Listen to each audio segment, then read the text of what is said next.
Hello and welcome to Premier 11 for the discussions on meditation and the internal map of reality. Tonight we're going to go through 4 different segments. We'll do our 1-minute meditation as we normally do. And this is to give everyone a chance to just chill and to practice being still. Now, this will naturally, if you do this on your own, this will naturally go into longer periods of time. And we've already covered frequencies of the mind and how the mind, when you sit still and quiet, you'll naturally go into lower and lower brain wave frequencies. So this is a natural lead into that. So please feel free to practice this 1-minute meditation on your own. And to, let it go into 3, 4, 5, 10-minute sessions and longer if you choose. Then we'll do the last segment of the 3 realms, part 3 of session 6 of the Introduction to Meditation. And the 3 realms are interesting, and I hope you've been finding them of value in terms of sorting out the information that we process on a day-to-day basis. Some of it comes directly from our conscious interaction with things. Some of the information we receive comes from our subconscious. And yet again, more information comes from the greater realm, our environment and our interaction with it, the synchronicity of you as being part of the greater reality, the 3 realms. Then we'll do the guided meditation, a little break. We'll do the 3-body, walking through your body meditation. And then we'll wrap it up tonight with part 2 of the introduction to your value system. And there will be a short video I'm planning to put out on the exercise associated with that values segment, part 2. So you'll be receiving that separately. Okay, so let's go now. Let's do our 1-minute meditation. And remember, just sit still if that's all you want to do. And if you want to practice the detachment meditation, the traditional meditation, focus on something in front of you or with your eyes closed. Just look into the darkness. You might notice that fuzzy dot. And when a thought interrupts your sitting quietly and you start thinking about something in the past, the present, or the future, just politely recognize it and disconnect slowly and go back very calmly and go back to, your fuzzy dot or whatever you were focusing on. Okay, so let's go and do that now.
Hello and welcome to Introduction to Meditation, Session 6, Part 3, 3 Realms.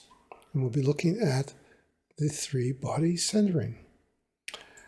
So we had in our previous two sessions, we looked at how energy flows and the fact that there is this two energies to be balanced in the body. And then in part two, we looked at the three realms: the conscious realm, where our day-to-day activities are done, and then the subconscious realm, which is really the realm that maintains us and follows the rules set in our internal map of reality. And then we talked about the subconscious realm, or the unconscious realm rather, the greater realm that we live within. And most of it we are totally unconscious of, but there's a synchronicity. Okay? So the question is, how do we align all three of these realms and become one with it? And that's what we'll be talking about in the three body centering. Now, this is going to be following very closely to what we would do when we do our traditional detachment meditation. So when you're doing this, you can sit on the floor, or you can sit in a chair. I'm assuming most of you will be sitting in a chair when you do the three body centering. So let's talk about it. Three body centering, first we have to really consider is, what is a body?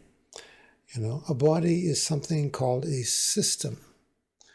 And a body in science, there are two types of systems, or two types of bodies. One is called an open, and the other is called a closed. In a closed system, you'll see here on the right, it doesn't really communicate with the outside environment.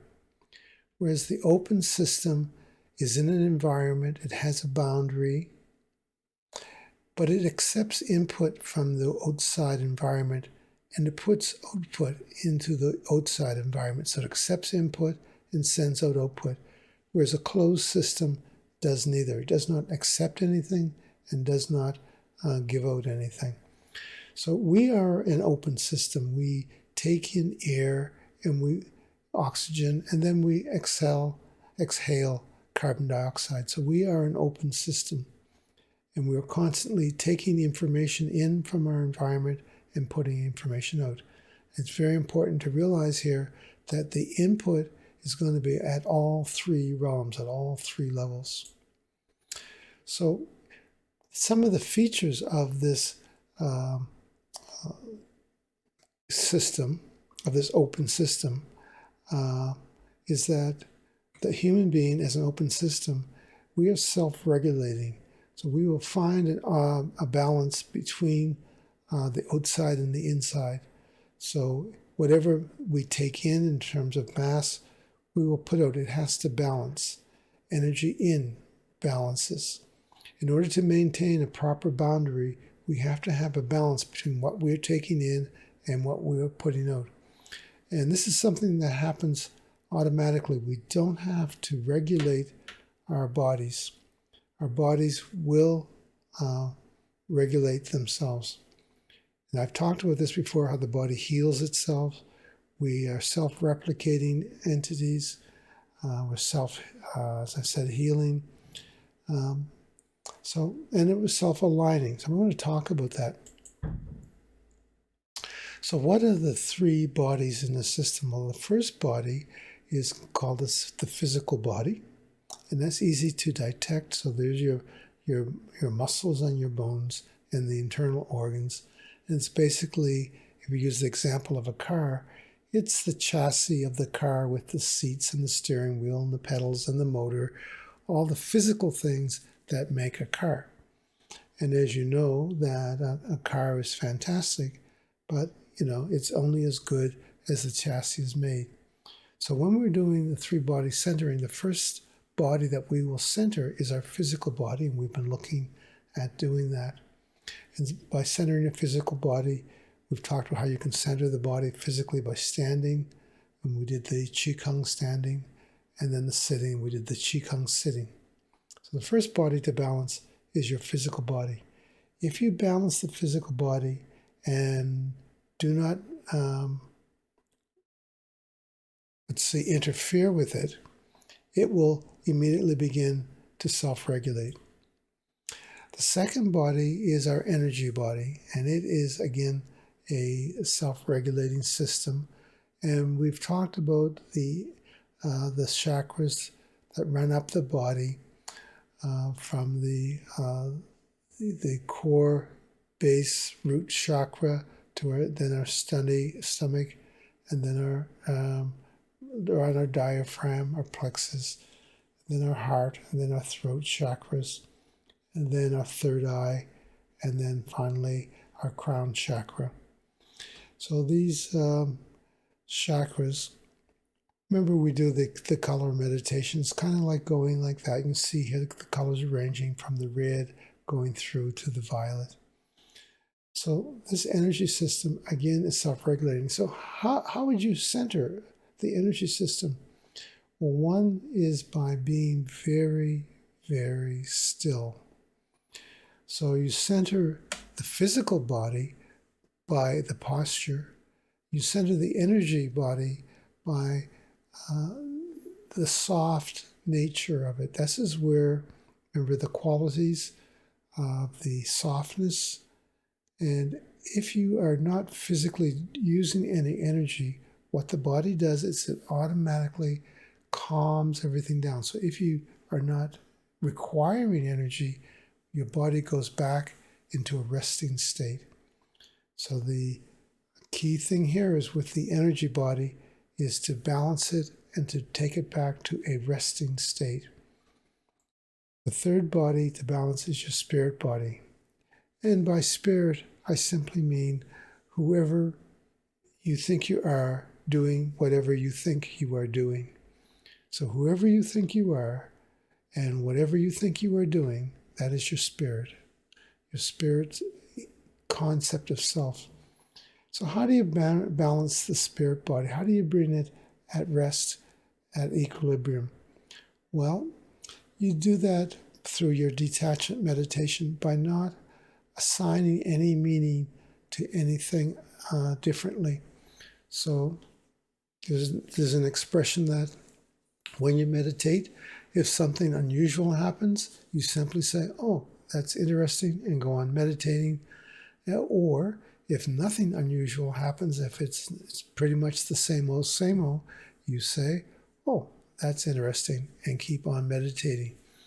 So the trick here is to not flip into the fight or flight mode, so not to get triggered.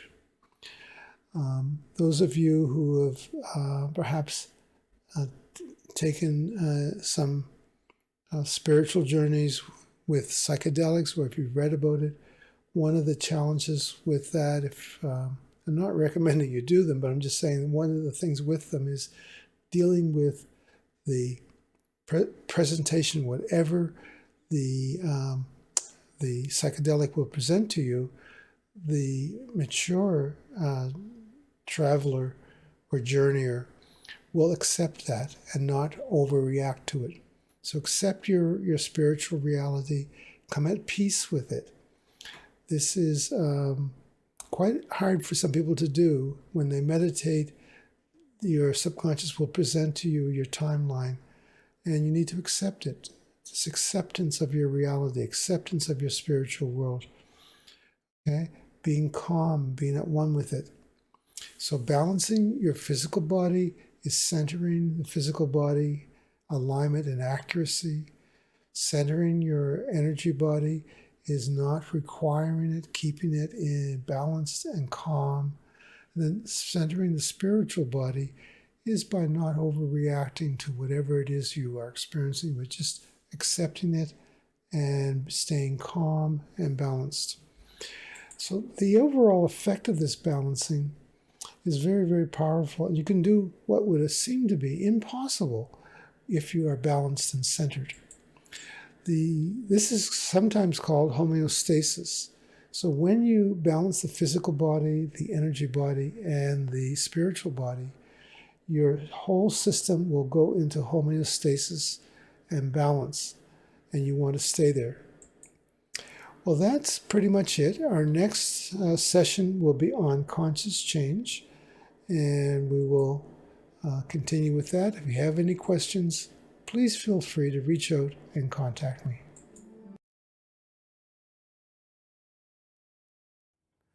Okay, we're going to do a guided meditation. So just sit comfortably in your chair, let your eyes close, and just listen to my voice.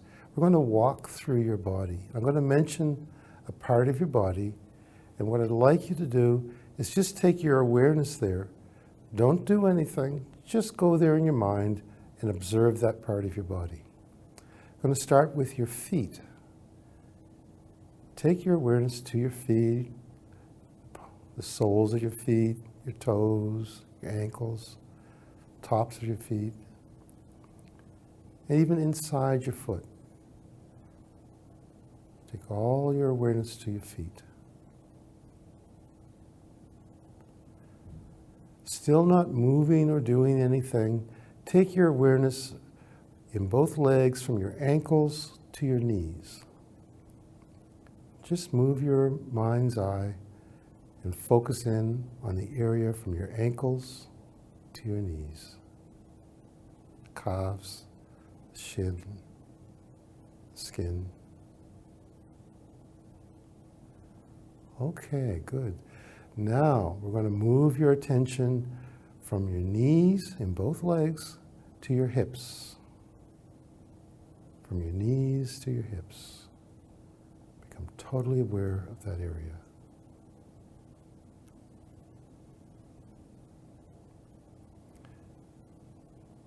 We're going to keep moving our attention now from your hips to your ribs, your stomach area, your lower back, your sides, the whole abdominal area, from your hips to your ribs. You might be aware of your stomach moving in and out as you breathe.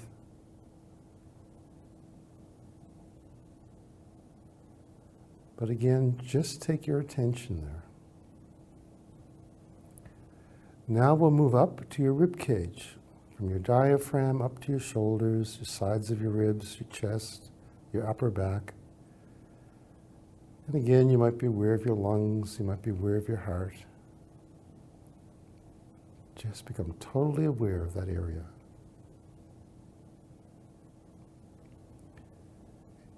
And again, without changing anything, we're just moving your attention, move to your hands. Become totally aware of your palms of your hands, your fingers, tops of your hands, the sides. Good. We're going to move now from your wrists to your elbows. Just your attention. Leave everything else the way it is. From your wrists to your elbows. Again, in both arms, we're going to move now and focus in on the area from your elbows to your shoulders. Just the area from your elbows to your shoulders. Let your attention now go to your shoulders, between your shoulder and your neck. Along your neck to the front of your neck and the back of your neck and the sides. Your attention now goes up to your chin and the cheeks and around your mouth. And then around your nose and eyes. And your forehead and your eyebrows. Let your attention now move around to the sides of your head, to your temples, and down to your ears, and around to the back of your head. Your attention now goes up to the very top of your head, right to the very crown of your head. Just focus on the very top of your head. Now, to end this little meditation, what I'd like you to do is to focus on your entire body, all together from your toes right to the top of your head, to the tips of your fingers. Your body all in one piece, comfortably sitting there. And at any time you feel like it, you can just let your eyes gently open.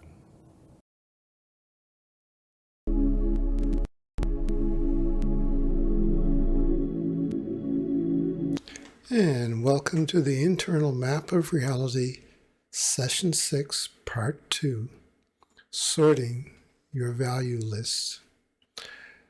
Well, we're going to get right into it today. Hopefully everyone did the exercise and began to generate a list. Now, I know that some of you, and I did it myself, will probably just be watching along and doing the information. We will be going back over this material in the future. So if you don't do it the first time, you can come back when we review it down the road and do it again. But, let's assume that everyone has did it. So when you have your list, you have your list of, and it could be, 10 things on there that you want, maybe longer. But you'll have a list of things, and they'll be very specific. So now what we have to do is kind of organize them and sort them. So we're going to want to sort them by importance. We want to put the most important things up at the top and the ones that you can do with later at the bottom. Okay? We also want to look at it to see if you have any similar or concurrent ones. I remember in the last session, the last part, I talked about wanting a BMW and a Mercedes. Well, those are both high-end cars. So maybe I can combine that into, I really want to have, really nice vehicles to drive. And that can be, my BMW, my Mercedes, whatever, and maybe it's related to an interest in dealing with mechanics, who knows, but you can combine them. So if you get 2 or 3 that are very, very similar, so you get 2 or 3 dealing with food, or 2 or 3 dealing with health, or 2 or 3 dealing with clothes, or 2 or 3 dealing with friendships and family. You can combine those into one meaningful desire. Okay, so the list will get a bit smaller when you combine them. Also, at this point, you can begin to pay attention to whether some of these are actually things that you want to avoid. Everything in the list should be something that you must have in your life. You really want it. Something that you are attracted to, not away from, okay? And I already mentioned about, dealing with things that are sort of in a category.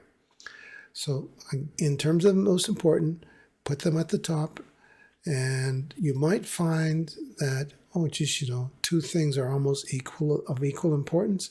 We're going to deal with that later, okay, how to sort them out.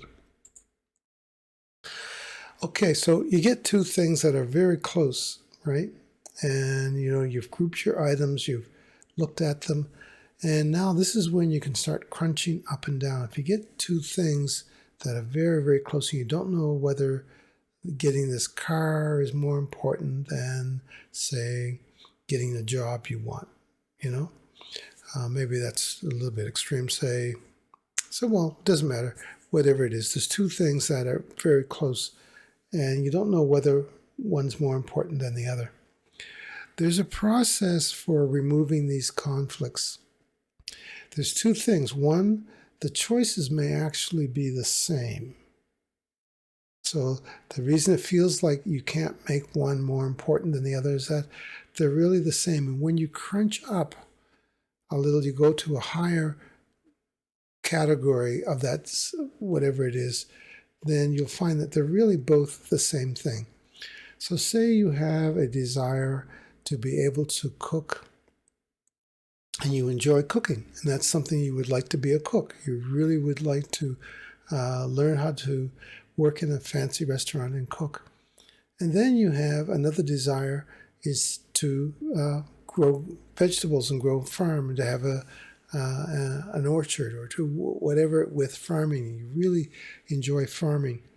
So maybe wanting to be a cook and farming, if you can't figure out which is more important, then maybe they're the same thing. Maybe they're dealing with a similar thing. So if you crunch up gardening and you crunch up on being a cook, you find that it has to do with nutrition. You find that it has to do with a healthy diet, perhaps. And maybe for you, the crunch up is different. But let's go with this for now, that wanting to be a top end or good cook and wanting to garden are all part of the same thing, which is a healthy diet.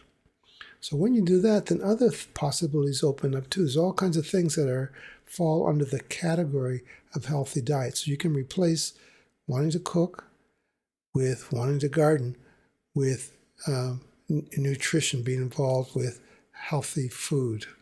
Okay, so that's how to crunch up and how to deal with two items that appear to be the same in terms of which is more important. Now you're going to find that some items you just clearly know you really want this one more than the other. So your list now, if you order them, will be the number one list, will be the thing that if you could get it, and all the other ones could fall away, this is the one thing that you would keep. Okay, so if you have a list, okay, look at them and go through each one and say, if all the other items went away and I only got one, would it be this one? Okay, so you sort them from the highest importance to the least, and then you crunch up and down if you need to, and you remove any conflicts that are there. So let's move on. So let's look at this moving away and moving towards something. There are things in life you want to avoid. So say you have in your list a desire to move to a city. Say you want to move to the East Coast and you currently live in the West Coast. Just look at it and make sure the desire to move to the East Coast isn't really a desire to get away from the West Coast. So if your strong desire to do something is really a desire to get away from something either you're doing now or that you don't want to do in the future, just deal with that. And in the exercise coming up, I'll kind of talk about neutralizing what we call away from values or goals.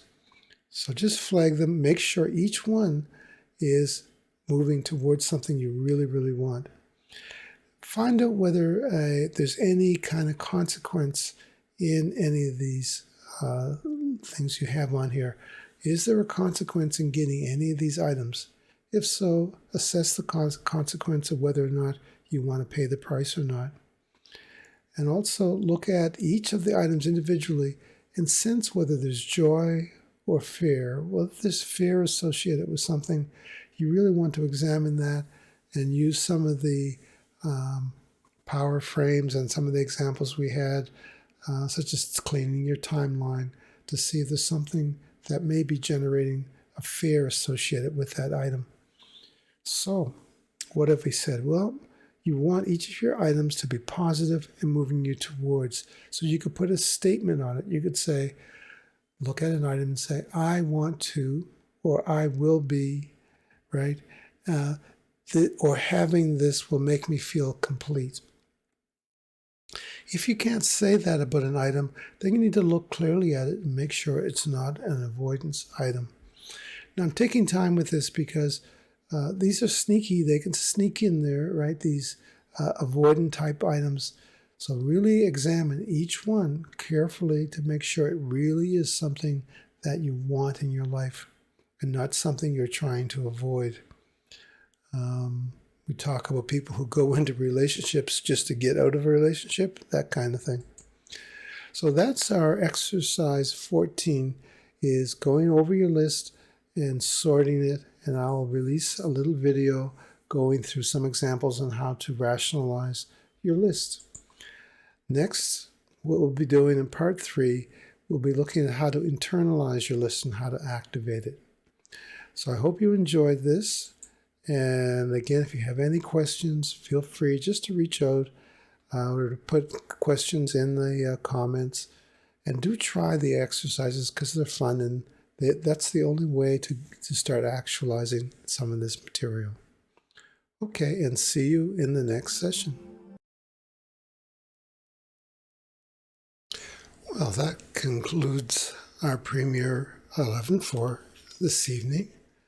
And as I said, please keep your eye open for the exercise associated with values.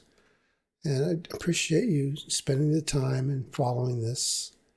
And I am planning to organize a live stream with Rose as soon as she feels able to, and to give us a chance to debrief from all of this stuff. We've covered a lot of material.